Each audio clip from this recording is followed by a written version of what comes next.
Sekretaris Jenderal Hizbullah Naim Qassem kembali menegaskan penolakannya terhadap rencana negosiasi langsung Israel dan Lebanon.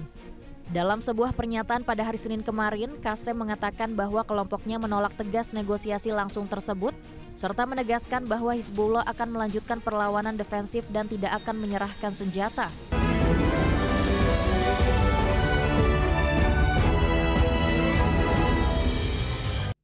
Kelompok perlawanan asal Libanon, Hizbullah, kembali menegaskan penolakan atas perundingan damai antara Libanon dan Israel.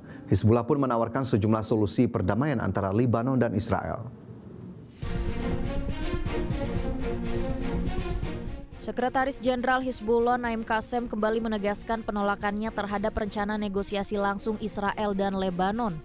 Dalam sebuah pernyataan pada hari Senin kemarin, Qassem mengatakan bahwa kelompoknya menolak tegas negosiasi langsung tersebut, serta menegaskan bahwa Hizbullah akan melanjutkan perlawanan defensif dan tidak akan menyerahkan senjata. Kelompok Hizbullah juga mengkritisi dua putaran pembicaraan langsung antara Lebanon dan Israel untuk pertama kalinya dalam 43 tahun yang berlangsung di Washington, Amerika Serikat beberapa hari lalu. Qassem pun menyodorkan 5 poin sebagai solusi, diantaranya menghentikan agresi di darat, laut, dan udara, penarikan pasukan Israel dari wilayah pendudukan, pembebasan tahanan, pengembalian penduduk ke semua desa dan kota asal, dan rekonstruksi. Sementara itu, menurut data resmi yang dirilis pemerintah Lebanon, lebih dari 2.500 orang tewas dan lebih dari 1,6 juta orang mengungsi akibat serangan Israel di seluruh Lebanon sejak 2 Maret lalu. Kedua pihak telah menyepakati gencatan senjata selama 10 hari sejak 10 April, namun Israel berulang kali melanggar kesepakatan itu. Pada Kamis pekan lalu, Presiden Amerika Serikat Donald Trump mengatakan Lebanon dan Israel sepakat untuk memperpanjang gencatan senjata selama 3 minggu usai putaran kedua negosiasi antara kedua pihak di Washington. Berbagai sumber IDX Channel.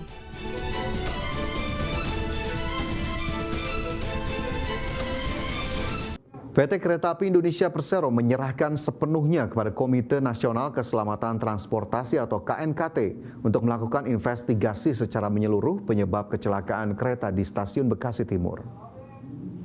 Direktur Utama KAI Bobi Rashidin mengungkapkan penyebab awal terjadinya tabrakan kereta api Argo Bromo terhadap kereta komuter lain KRL di Stasiun Bekasi Timur dikarenakan tertempernya mobil taksi online Green SM yang macet di tengah perlintasan kereta api. Selain menyerahkan investigasi penyebab dan kronologi secara lengkap kepada KNKT, KAI juga memastikan pihaknya akan melakukan evakuasi total terhadap keamanan, keselamatan, dan kenyamanan sistem perkeretaapian nasional. Dimulai dengan adanya temperan taksi hijau, ya, itu di JPL 85. Ya, sehingga ini yang kami curigai itu membuat sistem perkeretaapian di daerah stasiun emplasmen Bekasi Timur ini agak terganggu. Sementara itu kronologinya tentunya kami menyerahkan kepada KNKT untuk lebih detail mencari tahu penyebab dari kecelakaan kereta pada malam hari. Selanjutnya, pemirsa, Menteri Pemberdayaan Perempuan dan Perlindungan Anak Arifatul Khairi saat meninjau korban kecelakaan kereta api di RSUD Kota Bekasi menegaskan pemerintah akan memberikan pendampingan menyeluruh bagi para korban baik secara fisik maupun psikologis. Total korban kecelakaan kereta api Argo Bromo dan komuter lain di Bekasi Timur mencapai 14 orang meninggal dunia dan 84 penumpang mengalami luka-luka.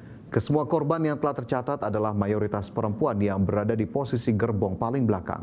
Oleh sebab itu, Menteri Pemberdayaan Perempuan dan Perlindungan Anak atau P3A Arifatul Khairi meminta adanya evaluasi posisi gerbong perempuan yang ditempatkan di gerbong akhir dan gerbong awal kereta komuter lain. Menteri Arifatul mengusulkan agar posisi gerbong perempuan bisa ditaruh di tengah rangkaian kereta komuter lain di semua jalur tujuan. Kalau tadi kita ngobrol dengan KAI itu kenapa ditaruh di paling depan, paling belakang supaya tidak terjadi rebutan. Tapi dengan peristiwa ini kita mengusulkan kalau bisa yang perempuan itu ditaruh di tengah. Jadi yang laki-laki di ujung, yang depan belakang itu laki-laki, jadi yang perempuan di tengah gitu. Pemirsa, untuk menjamin mobilitas ibadah jemaah di Tanah Suci, pemerintah mengerahkan 452 bus selawat yang beroperasi 24 jam penuh. Seluruh jemaah kini bisa menikmati layanan gratis ini menuju Masjidil Haram tanpa memandang jarak penginapan mereka. Kekuatan infrastruktur transportasi haji Indonesia kini memasuki fase operasional penuh di 5 wilayah kota di Mekah. Meskipun aturan Arab Saudi menetapkan layanan hanya bagi jemaah yang berjarak lebih dari 2 km, pemerintah Indonesia memastikan seluruh tamu Allah terlayani tanpa memandang jarak hotel menuju Masjidil Haram. Total 452 armada bus kota berusia muda disiagakan untuk membelah 21 rute aktif. Bus ini menjadi urat nadi mobilitas yang beroperasi tanpa jeda sejak kedatangan kloter pertama. Pemerintah Indonesia memberikan kebijakan seluruh akomodasi di Kota Suci Makkah Al-Mukarramah ini diberikan layanan transportasi walaupun punya jarak kurang dari 2.000. Guna menghindari kepadatan, armada bus akan ditambah volume keberangkatannya setiap menjelang waktu sholat fardu. Jemaah diimbau untuk berangkat lebih awal agar dapat beribadah dengan tenang dan terhindar dari antrean panjang di terminal. Dari Mekah, Arab Saudi, Ike Kesuma, IDX Channel.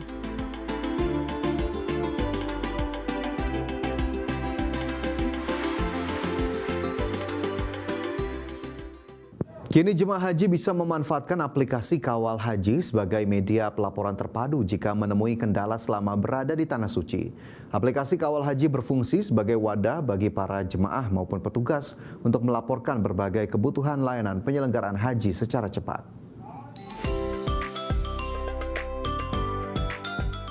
Ekosistem pelayanan haji Indonesia kini memasuki era keterbukaan digital melalui optimalisasi situs Kawal Haji. Platform ini dirancang bukan sekedar kotak pengaduan satu arah, melainkan ruang interaksi terbuka bagi 231.000 tamu Allah bersama petugas lintas sektor.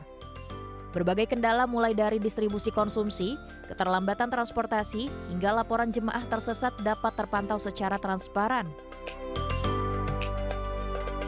Sistem ini tidak memiliki filter khusus sehingga murni bersifat crowdsourcing atau urun daya informasi dari dan untuk jemaah. Di balik keterbukaannya, inovasi digital ini juga dirancang sangat ringan demi menjaga kapasitas memori ponsel jemaah yang didominasi lansia. Dengan skema saling silang informasi yang terintegrasi ini, diharapkan tidak ada satupun keluhan jemaah yang terabaikan selama menjalankan ibadah di Kota Suci. Hanya jemaah haji bisa melaporkan terhadap beberapa layanan, misalkan konsumsi, kemudian akomodasi, transportasi, kemudian ketika terdapat orang hilang, kemudian ada barang hilang, terus kemudian terkait dengan informasi kesehatan, terus kemudian bimbingan ibadah, dan lain hal yang berkaitan dengan operasional haji. Ali menambahkan, hadirnya Kawal Haji ini akan memperkuat dan mengintegrasikan layanan antar petugas. Ketika jemaah menyampaikan kendala di luar bidang petugas yang ditemuinya di lapangan, laporan tersebut dapat diteruskan ke aplikasi Kawal Haji agar segera ditindaklanjuti oleh petugas di bidang yang relevan. Dari Mekah, Arab Saudi, Ike Kesuma, IDX Channel.